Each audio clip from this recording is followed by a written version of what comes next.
Bonjour, aujourd'hui on va parler d'un truc qui commence vraiment à me péter les roustons, je vais pas mentir, péter le cul. C'est ceci, les collecteurs manga, ou collecteurs tout court.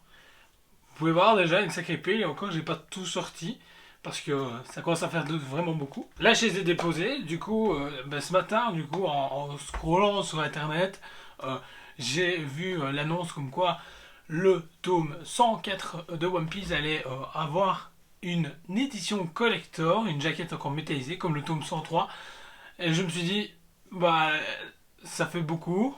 Si nous font ça à tous les tomes et à tous les sauces, ça va être marrant. Sur une seule année, si on devait compter déjà le nombre de collectors qui sont sortis, c'est abusé. C'est devenu le nouveau moyen de faire acheter Day One les lecteurs et de faire écouler le plus de stock possible en une fraction de seconde. Parce que quand je vois déjà juste le délire pour chaque collector commencer, déjà spéculateur, quand vous vous promenez déjà sur Vinted, vous vous promenez sur le marketplace, vous vous promenez partout, bah, il y a plein de gens qui achètent 48 tomes, on s'en fout, on parle même pas. Il n'y a aucun réel contrôle là-dessus. Et le pire, c'est que ça fonctionne parce que tout le monde achète des collecteurs, moi compris. Je discutais justement avec mon ami libraire, franchement, je commence vraiment à avoir ma claque parce que du coup, déjà esthétiquement parlant, ça ne ressemble à rien par rapport au programme One Piece, ça ressemble à rien à ce que peuvent ressembler les autres tomes. My Hero Academia, j'en parle même pas. Voilà, du coup, vous êtes soit vous prenez ceci, vous déballez, vous laissez le boîtier vide, vous utilisez juste le tome euh, et la chose offerte avec, que ce soit un guidebook, un tome, un truc à croquis, un truc en plexiglas, ce que vous voulez dedans, et puis vous l'exposez à la bibliothèque, ou vous achetez justement un tome normal et un tome collector. Qui fait du coup, vous êtes comme moi, gros pigeon de l'année, pour justement que ça soit un jeu, pour justement que ça soit joli dans votre bibliothèque. On passe du plus petit au plus grand, qui est vraiment absurde. Il y a des collecteurs qui sont vraiment beaux, bien travaillés, je veux bien être ok, comme par exemple le Berserk. Ça, c'était un bel hommage. En même temps, on a envie de se dire, j'aimerais bien que Glénat se décide à sortir tous les tomes dans son massif, parce que je trouve que ça rend vraiment honneur au dessin justement de l'auteur, et même on peut profiter pleinement des pages et tout ça de Berserk.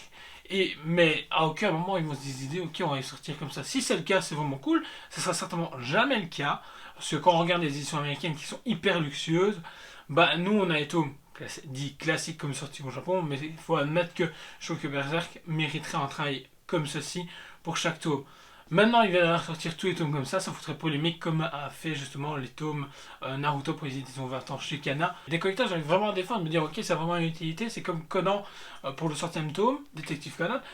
C'est cool parce qu'il n'y a jamais eu collector, et là c'est pour fêter le 100e tome, et le manga a tenu jusqu'à là. Pour fêter un moment clé comme ceci, moi il n'y a pas de souci, je suis preneur, machin.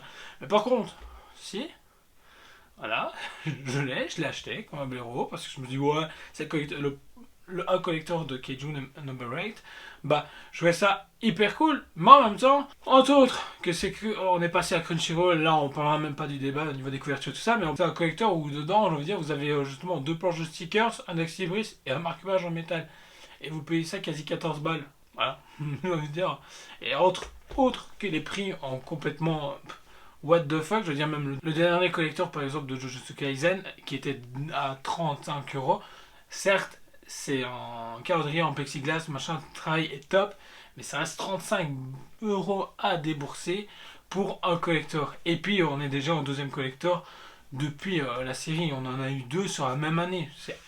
C'est déconné, un début d'année 2022 et un fin d'année 2022. Donc ça fait beaucoup. Je trouve qu'à un moment donné, je veux dire, le pire c'est qu'on consomme, on continue à consommer, on continue à les acheter, mais ça, j'ai l'impression que les éditeurs utilisent vraiment ça pour un appel pour en vendre encore plus qu'est-ce qu'ils peuvent déjà en vendre. En tout cas, c'est la sensation que j'ai sur les derniers tomes One Piece, où justement ils ont mis un collector métallisé. Je trouve ça, c'est beau, c'est joli, ça a un bel effet. Oui, c'est pour les X millième premier impression. Après, il n'y aura plus. À peine fini, ils proposent déjà de faire ça pour le tome 104. En plus de ça, pour se procurer, il faut espérer que son libraire ne soit pas coupé aux quantités. Je vais parler par exemple de ceci, qui est vraiment hyper classe, hyper beau, machin, tout ce que vous voulez. Franchement, je suis hyper content de l'avoir. Mais en même temps, il a fallu se battre pour l'avoir. Je veux dire, quand je regarde tout, la moitié des libraires, si vous êtes un peu sur les réseaux sociaux, et vu qu'ils se sont fait ça avec leur quantité, ou pas du tout à pouvoir les proposer justement dans le rayon, je trouve ça triste.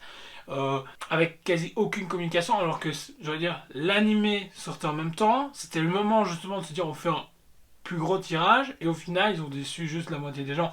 Maintenant c'est un ouvrage hyper beau, mais revendu à entre 100 et plus de 200 euros. Je trouve ça déconné. C'était déjà un budget, on était déjà entre 90 et 100 euros de mémoire. Bah, à l'heure actuelle, si vous voulez vous le procurer, ce bel ouvrage, bah c'est mort. Je pense même au Fire Punch qui était sorti du même format. Bonne mère pour le trouver. Moi personnellement, je commence vraiment à être classé au niveau des collectors. À chaque fois, je me dis, est-ce que ça vaut vraiment la peine de les acheter au final ou pas? Parce qu'au final, je trouve déjà que les personnes qui profitent de ça pour se faire de l'argent en achetant les tomes chez les libraires, à la Fnac, Cultura, Leclerc, ce que vous voulez, et tout ça pour les avoir sur Vinted, ça me dégoûte parce que le côté passionné et tout ça, et là il se fait, bah c'est triste, j'ai envie de dire, c'est abusé. Surtout qu'il n'y a aucune logique de faire ça. À part priver les gens et les faire plus raquer, ok, on est dans une société où les gens ont besoin d'argent et tout ça, et puis les temps sont difficiles, je suis d'accord, mais à un moment donné, il faut arrêter de profiter d'un hobby d'une personne ou d'un univers pour se faire du fric. J'ai envie de dire, c'est un peu abusé.